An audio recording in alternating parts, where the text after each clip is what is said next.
kusangana zvekare kwatiri kuita paCoolian TV channel yenyu 1 chivhitivhiti patinokupai nhau maupdates nezvinhu zvakasiyana-siyana zvinenge zvichiitika munyika yekwedu.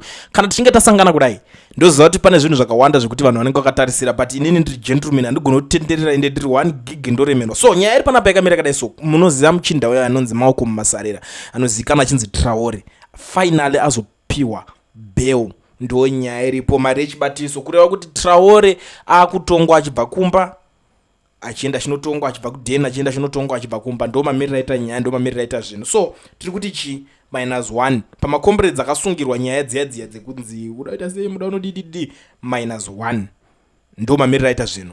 But tiri kuexpecta futi kuti vamwe vanhuwo vachakwanisa kunge vachibatsirika, vachakwanisa kunge vachizosiyiwa. Nyaya inozoitika chinozosiyana pakuzoita fight kana kuti kurwiswa kwekuti vanhu pawanikwe bail. Chinonyanya kushanda papa inyaya dzemalawyers. Zvinosiyana kuti iwo lawyer ari kukumirira ndiani, anonzani, akamira sei, because vamwe vanenge vachingomirirwa nema-human rights lawyers. Yes, vanoita basa, vanogona basa chaizvo, but vachiitawo nemaitire avo. Kozoita munhu wekuti anenge achimirirwa nelawyer worimwe riya rekuti rinenge richienda rakatozvimirira riri rega richidoza kuti handina nguva yekutambisa panapa, munhu wangu handisi kubva panapa kana zvisina kuningirikana. So this is the situation iripo pana comrade Traore. But for now ndozviziva vanhu mune manyemwe mazimba ndimunopasa vanhu manyemwe mune makuti Coolian mutsvageka mufonere amboya pachivhitivhiti utaure naye timbonzwawo achitaura panapa. Izvozvo hazvisi kuzoitika soon. Maybe yes zvekungogritana, yes Traore how is it chichichichi, but don't expect kuti muchanzwa tichitaura nyaya nedzepolitics for now, because munhu anenge ari pabail hafikwanisi kuti ataure nyaya anything zvine chekuita nyaya kunyanya dziri mumakotsi hadziite kuti auye achiexplaina. I hope ipapo muchazvinzwisisa, because ndoziva munema kuti mukomana dzifambire tinzwe kuti zvakamira sei. But ndiri kufara because Traore munhu wekuti ane zvinhu zvakawanda zvaakaita, kuvhura vanhu nzeve, kuvhura vanhu pfungwa, kuonesa vanhu guys ngazvidai so.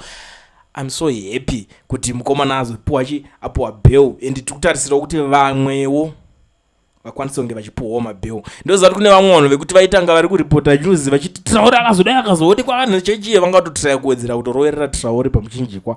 But anyway zvinozongoita zvinhu maitire azvo, and a lot of people were asking why Traore wacho akazoenda kuZimbabwe nenyaya dzaaitaura dziya maquestions ese iwo ndandakamaisa paside chiti guys relax, bhora pasi tinozoningirikenda nyoyo, because munenge makupopota at the end of the day makuti tidi vanhu vanongotiudza zvinhu vasiri paground. Umana vanenge vatori paground vachitoita zvinhu, vakomana veaction ka vanenge vari paningirikeno vachiita zvinhu.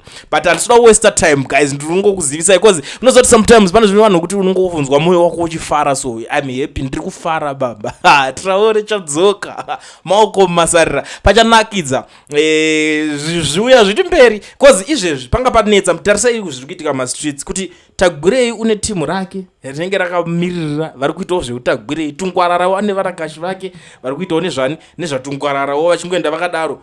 But handei kuona VP Chiwenga hapana aripo, Geza ari mubako asi kuzikanwa kuti ari papi, but vanhu varipo vanokwanisa kurova basa, the Lord's work, basa ri paground ndaanani vaikwanisa kuzviita, ndaana Traore vava. Una chimwe chaunonzwa nezageneral Chiwenga retired general ka zvisiri kubuda nekuna Traore ndiye anonyatsochigona chibasa ichi, and I'm so happy kuti even ivo vakuru vacho ananingirikini timu racho vanotozviziva kuti chibasa ichi chinogonekwa nani naTraore. Saka guys ndiwo zvinhu zviripo.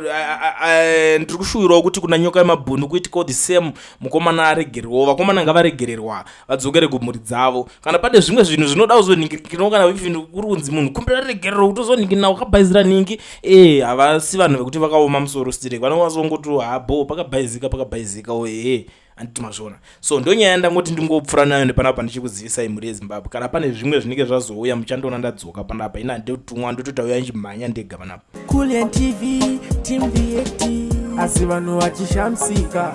Coolian TV haichadzika, saka subscribe wozolaika uchawana zvisapana chichazosha. Everybody say Coolian yeah. Information is brilliant yeah.